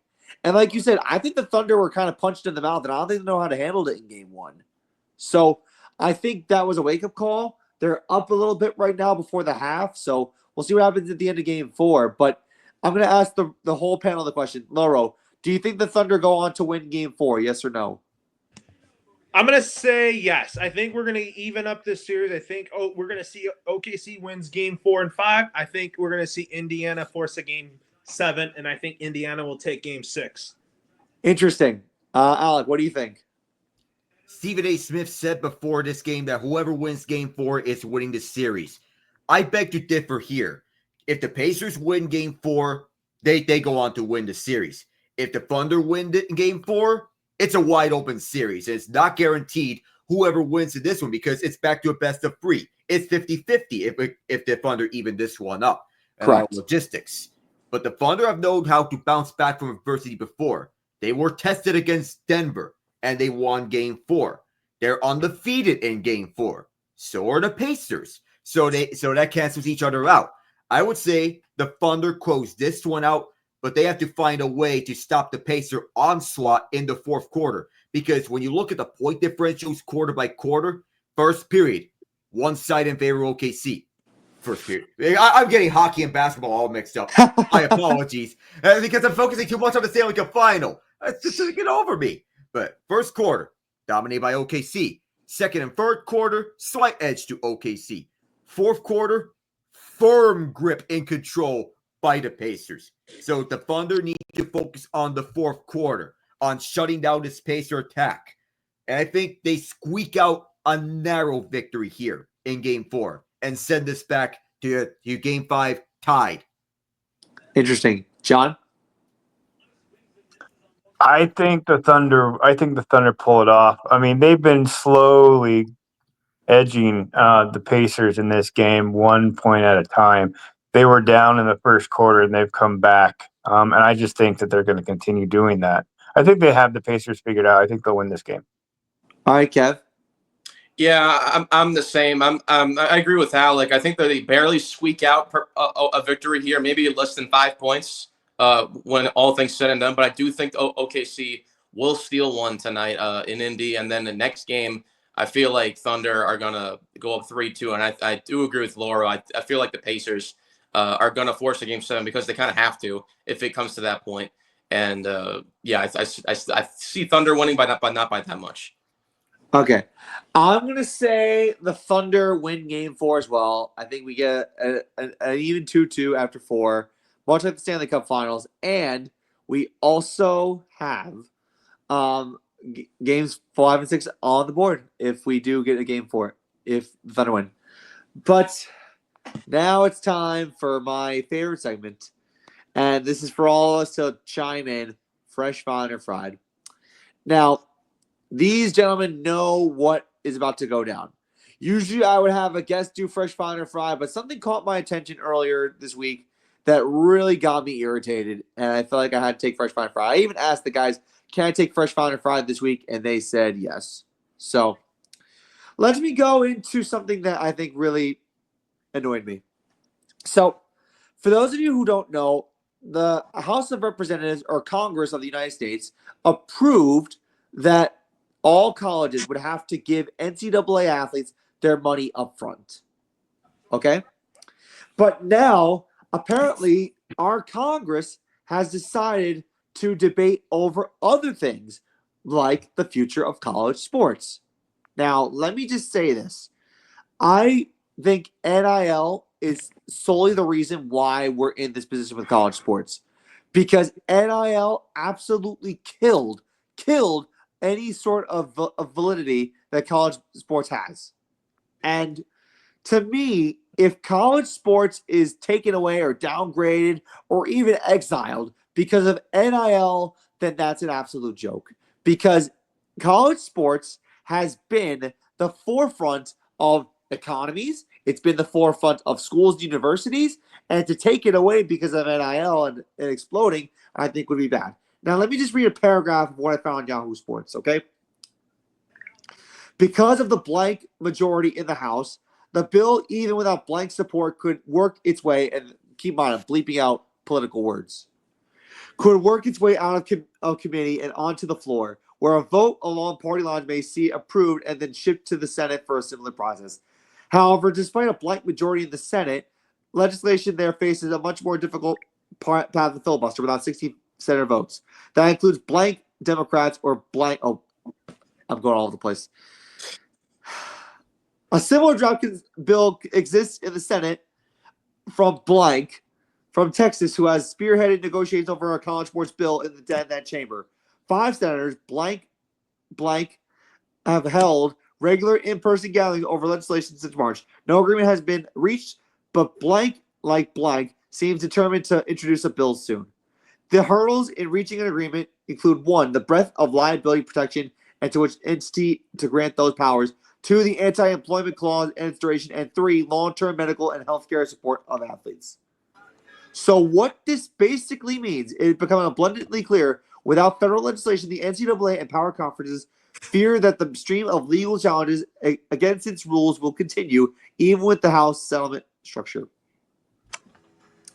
So, after reading that, let me just say, we need college sports in the worst way. And I'm not just saying this as an avid fanboy of college sports. I'm saying this as a person who grew up in a college environment, a big-time college that specializes in athletics. College sports are essential because they help human beings grow. They help human beings give extracurricular activities. They help human beings feel socialize and create and find out who they are, even if it's not athletics. It's something that's vital to their society. And I also got to say that without sports, there's no us. And you're taking away businesses, you're taking away jobs, you're taking away a whole bunch of things. Without college sports, it'd be a shame. And I think that the insurance aspect of it and the financial aspect of it, I think college sports is essential. And I think that we're even debating whether college sports is even still alive. I think the fact that NIL has contributed to this nonsense, that the Senate and the House are now butting heads over this, it's a joke. And I think the college sports needs to stick around because without college sports, there's a lot of opportunities taken away from people who are fit, from people who want to sell, from stadiums, from selling tickets. It's a bad environment to be able to say without college sports. And I'm literally mixing my words up right now, but I've never been this passionate before in my life. We need to make sure that party A and party B get along and actually become cohesive and not act like anchovies and act like grown adults and actually come together on something that we all have in common. That college sports is essential to our youth. And I don't care what side of the spectrum you're on, whether you're a Democrat, Republican, Independent, it doesn't matter. We can't have act like children on a settlement like this. And I think the college sports needs to survive.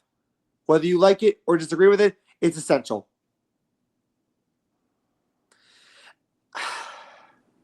I need to breathe. John, you can say I'm fried all you want, if you want. I don't understand what your point is. You're saying that Congress is going to kill NCAA? There's a possibility that it could. They're debating the future of college sports because, like I said, medical bills, insurance, all the stuff that goes into having a good collegiate athletic program, those can be taken away depending on how the House and Congress operate.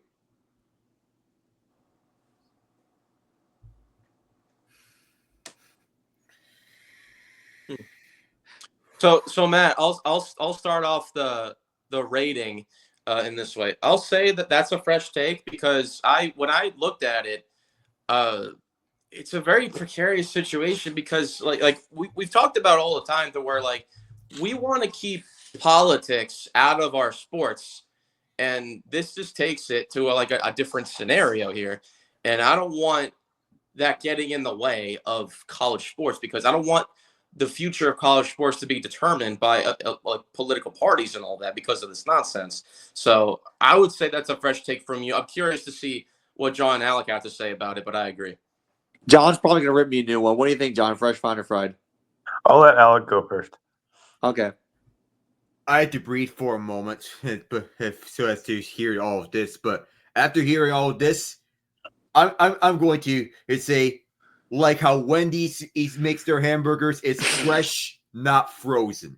So, yeah, it is 100% a fresh take because you right there, you just that was a speech right from the heart that NIL is basically the downfall of the NCAA with how it's all ruining the landscape. You have people that are requesting transfers like literally every year. That's not normal. This literally happens every year in the transfer portal. Just so happens to have the window open up for everyone to jump from school to school just because for name, image, and likeness. How is that fair to people who want to have a chance of one team and to spend their college career with the school that they committed to? How is that fair? And now you have politicians who are debating the future of the NCAA. Look, I know it's all set. I know you're trying to discuss all the future of these athletes, but don't meddle into these affairs. If you're willing to vote on something, say no to NIL. I tried to get myself into it, and I just could not do so. Even if I tried to, I just could not. I appreciate that, Alec. Okay, John, you can have at me. Well, I think this is a pretty crispy take, Matt. I think you have to go back and you have to look at the history of where this all came from. Congress has only gotten involved because the NCAA has completely dropped the ball on NIL and won't admit to it. You go back the purpose of NIL is to prevent Johnny Manziel from happening all over again. He was the first one to actually do it illegally, got in trouble for it, and kept doing it. And then when he got to the pro level, completely came apart. And I think, having colleges regulate booster money, endorsement money, it helps kids when they get to the pro level. And you're actually only giving money to kids that are good enough to at least have a chance to get there. The transfer portal is a completely different thing, but they're using the transfer portal to chase money. So for me, Alec, it's two separate issues, not the same issue. I think if you regulated the transfer portal and made kids stay loyal and made kids stay in a program consistently, you wouldn't have that problem. But you have to have Congress kind of come in and regulate NIL money in order to create that pattern that the NCAA hasn't actually established. Fair. That's fair. I don't know. I probably was misled by the title of the article from Yahoo Sports about debating the future of college sports because It's a lot of hyperbole. They talk about one party killing Social Security, and that's been said my entire life, and actually has never happened. So, a lot of it is just is media hyperbole. And I don't think the government and any president is going to sign off on a bill that takes insurance and Medicare away from kids in school who are playing collegiate amateur sports. Especially when we have the best amateur sports program in the world. Absolutely. So I have a hard time. I mean, seeing one side or the other standing up to take that away from our culture when we've established the best in the world. Yeah. I think one thing's for sure. I would love to have Jake Hogger on to talk about this whole NIL thing because I know we had Jake Hogger on a previous episode of a previous incarnation of a show, and he was all passionate about NIL, and I would love to get his side of the story on where things stand with college sports. We'll contact Jake for sure. I do want to thank Laura Antonio for coming on. He had a call tonight. He had a big work day tomorrow morning. Really appreciate him having him on. Now, before we go into what's new, I do want to preface one thing, and this is putting Alec on the spot. He has a certain thing in his room, and it's something that Kevin has talked about time and time again. The moment you guys have been waiting for. Bean Woozled. Now, here's what's going to happen. When we go off the air, I'm going to create another studio, and Alec will finally get this Bean Boozled punishment out of the way. I mean, it's about time because, it's ironic that this comes after the Steelers signed Aaron Rodgers, and and this punishment is not because of Rodgers signing with us, but I'll take it as both of my fail guarantee of the Avalanche and Rodgers. Fair enough. Don't forget, John, man. Not out of the woods yet. He's got to do his soon as well. Oh, John, that's right. Oh, John. Yeah. Five Below is your best bet. Oh, I don't know what that is, but I'll just order one online on Amazon. Oh my God.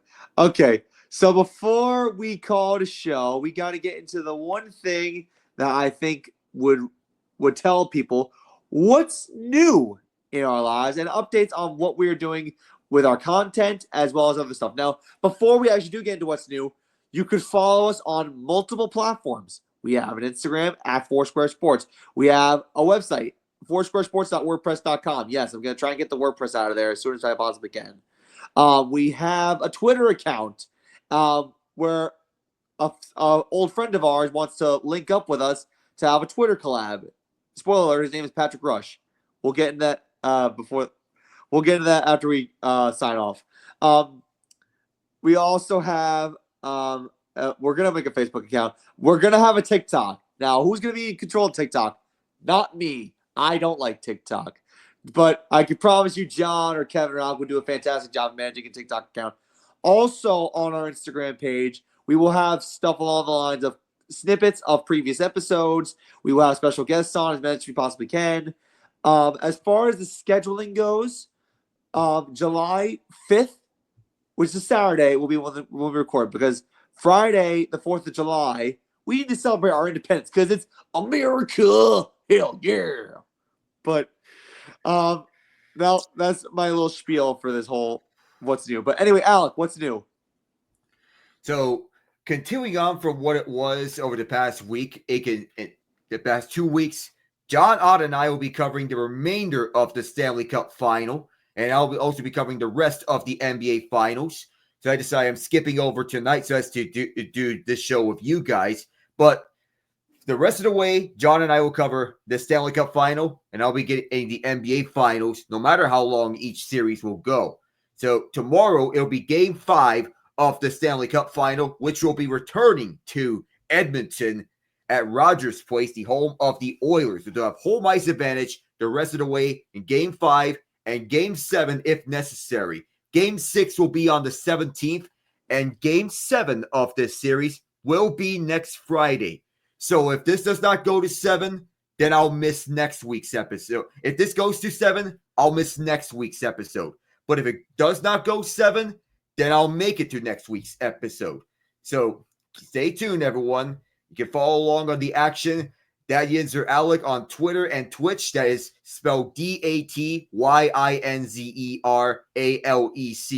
The replay of all play-by-play recordings is That Yinzer, DATYINZER, on YouTube. And you can also follow along on Spotify, Yinzer on the mic. So that's where I put also my audio replay of all my, say, play-by-play broadcasts. And also for John's broadcasts, that he is on Twitter and YouTube at John Ryan Ott. So to check out his broadcast as there on Twitter Spaces and YouTube Live. Check us both out.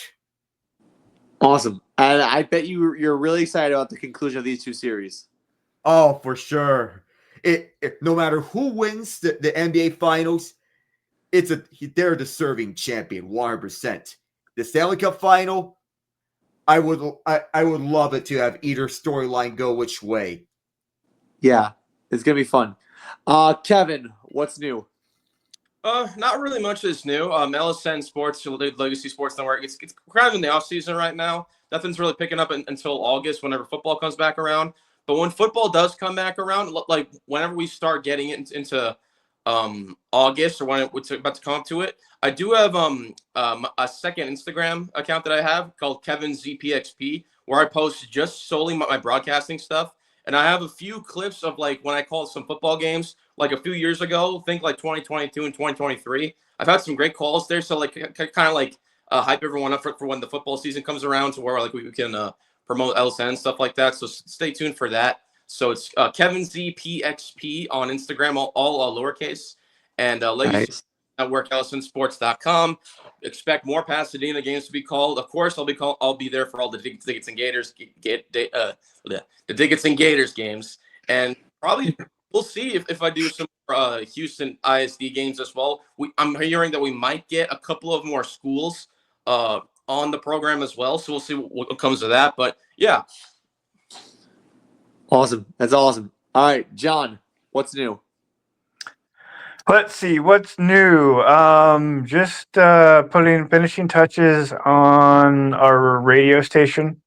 I think last week I talked about how we're in the process of wiring our antenna together. Probably will actually be finished and ready to go up onto a roof next week, next Saturday, I think. So that's exciting. We're still working on programming.